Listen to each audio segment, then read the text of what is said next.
Bueno, Dios sí permitió que Adriana Tudela estuviera en el Congreso. De hecho, es una de las congresistas, en mi modesta opinión, más serias que tenemos, más consecuentes, además con sus ideas. No ha sido veleta, no ha ido cambiando de posición conforme vienen los vientos.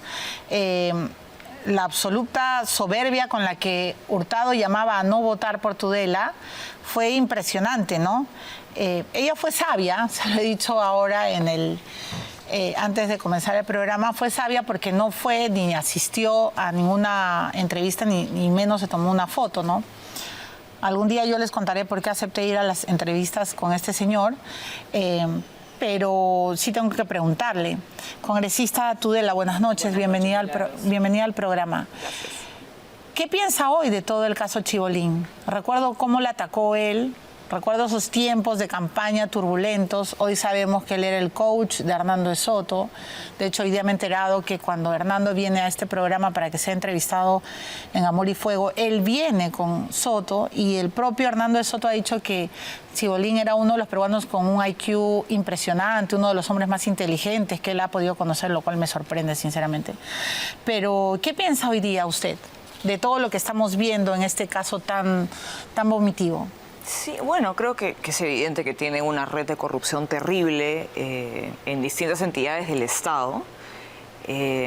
Creo que, bueno, en su momento, cuando hubo este problema con Chibolín, digamos, yo no me sentía cómoda con la presencia de Chibolín en la campaña. Y fue por ese motivo por el cual yo no me quise tomar una foto y él terminó amenazándome en plena calle y haciendo lo que terminó haciendo en su programa. Y creo que finalmente el tiempo me ha, digamos... Totalmente, le ha dado la razón. Me ha dado la razón y ha, digamos, confirmado la decisión que yo tomé en ese momento, que la tomé con bastante seguridad, pero ahora como me reafirmo más todavía en la decisión.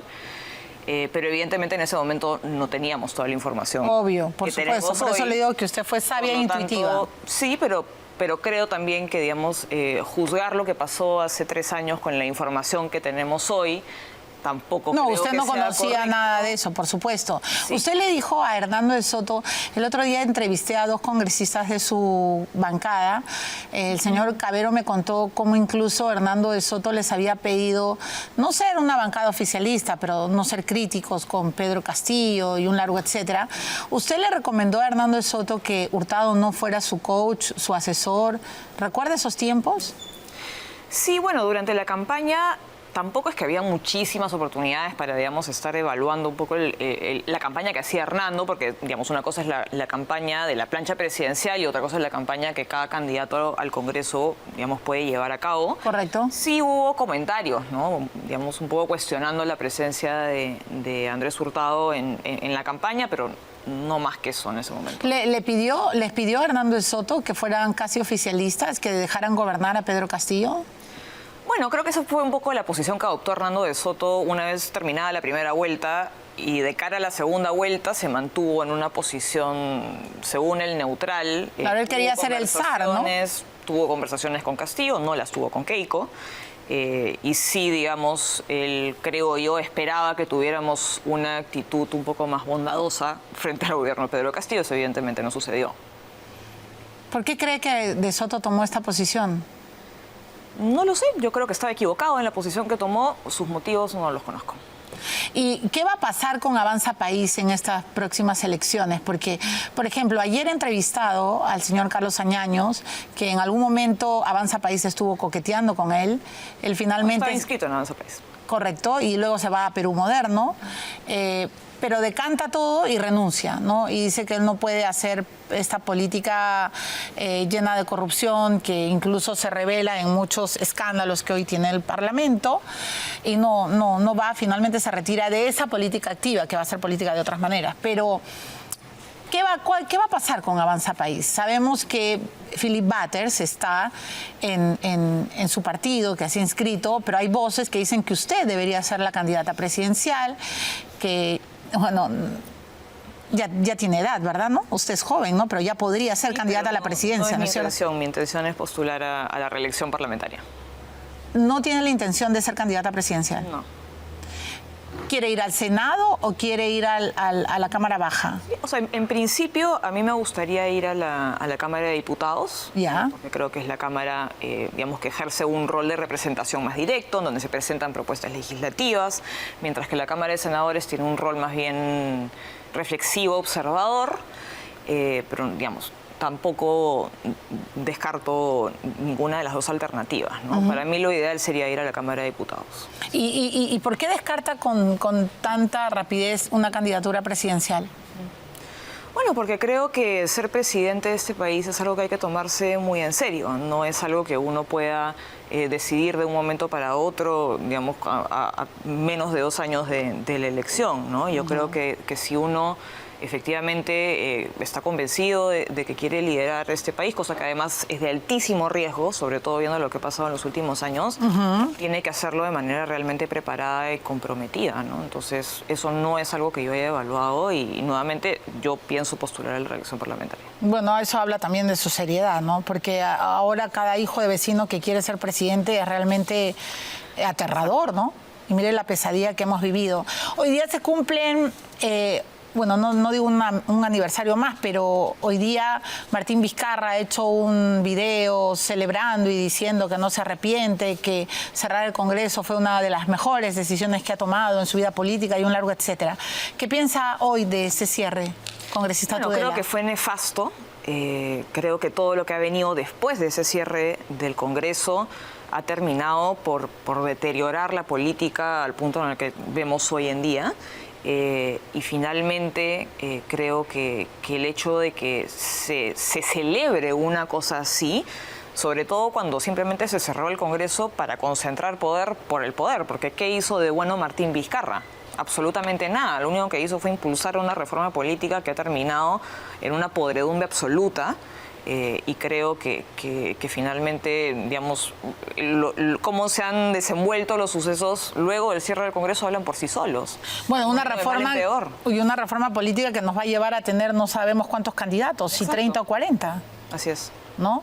Ahora, ¿y también le parece nefasta la declaración de la presidenta Boluarte en estas últimas horas sobre esta espantosa ola de extorsiones y de muertes? Ella ha dicho que seguramente los delincuentes son así porque pues no tienen plata, ¿no?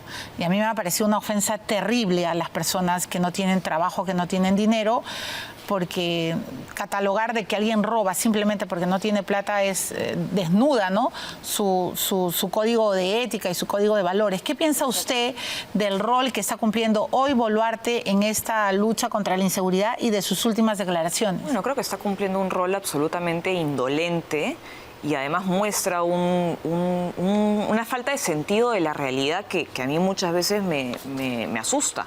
Yo veo una presidenta que pareciera que no se da cuenta del país en el que vive y de la situación en la que está y la responsabilidad que tiene frente a la situación en la que estamos.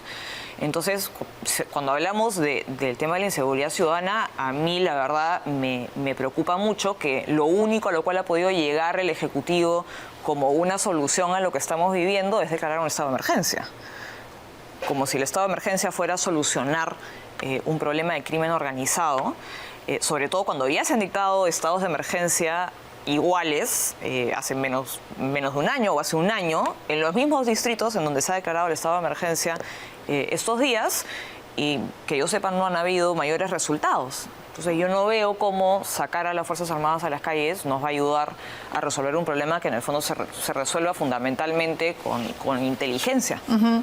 Pero usted está preocupada y está presentando proyectos para luchar contra las extorsiones y el sicariato. ¿Nos puede explicar a todos los peruanos? Se habla incluso de que ayudaría mucho esta ley sobre terrorismo urbano, pero quiero escuchar sus argumentos. Sí, yo he presentado 2 propuestas legislativas que buscan, digamos, solucionar problemas bien concretos y creo yo de manera rápida. El primero de ellos busca primero establecer como una falta grave por parte de los fiscales las demoras injustificadas en los procesos, porque hemos visto cómo muchas veces la policía puede tener un delincuente y la fiscalía se demora o no hace lo que tiene que hacer en ese momento, terminan soltándolo. Correcto.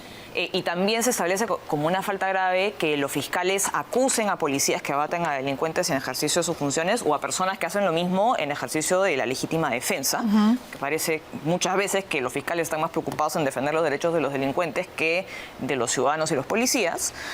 Y además establezco que no se puede, que cierto tipo de delitos como bueno, creo que los que estamos viendo, digamos, de manera más frecuente y que están vinculados al crimen organizado, como el sicariato, la extorsión, secuestro, robo agravado, etcétera, no pueden gozar de ningún tipo de beneficio penitenciario. O sea, no puede ser que personas como Antauro Humala, que han sido condenadas por crímenes gravísimos, puedan gozar de beneficios penitenciarios y que sus penas se vean reducidas por hacer actividades tontas de Hello Kitty. Eso no Sí, tiene claro. ningún sentido. Y de hecho, incluso hasta quiere ser candidato Entonces, presidencial.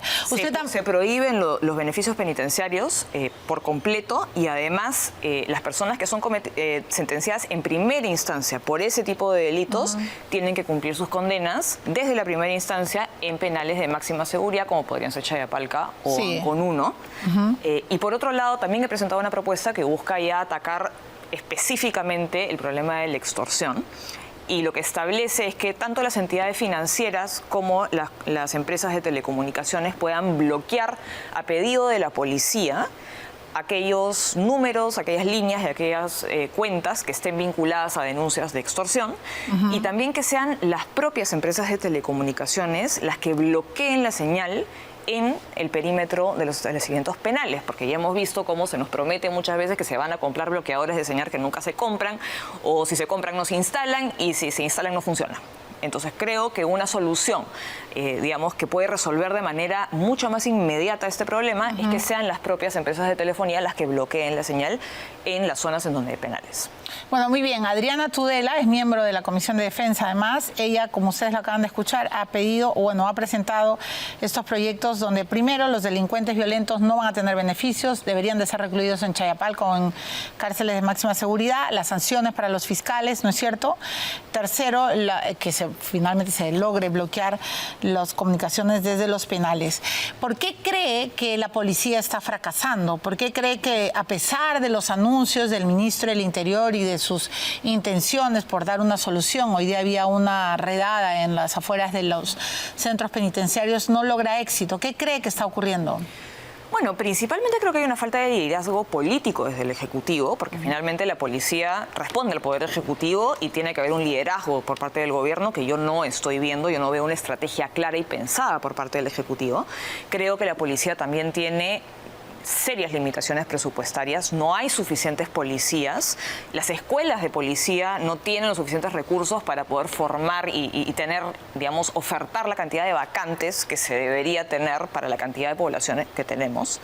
Y creo que eso evidentemente se manifiesta en que tenemos una policía que no se da abasto y creo además que no hay suficiente, no solamente equipamiento y falta de personal policial, sino que también creo que hay una falta de formación y de capacidad en materia de estrategia de inteligencia, ¿no? Yo creo que algo que debería evaluar el Ejecutivo es contratar misiones de países que enfrentan problemas similares a los nuestros, como podría ser Ecuador, como podría ser Colombia o España, y contratar misiones policiales que capaciten de manera rápida a nuestra policía para poder hacerle frente al crimen organizado, digamos, más rápido de lo que está sucediendo ahora.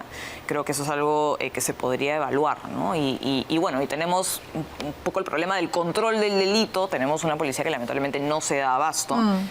Y luego tenemos un problema, digamos, ya posterior, que es qué hacemos con los delincuentes una vez que ya han sido condenados. Y bueno, previo a eso, qué hacemos con el Ministerio Público, que tampoco está logrando condenas. Entonces, se necesita una reforma de la carrera judicial y de la carrera fiscal.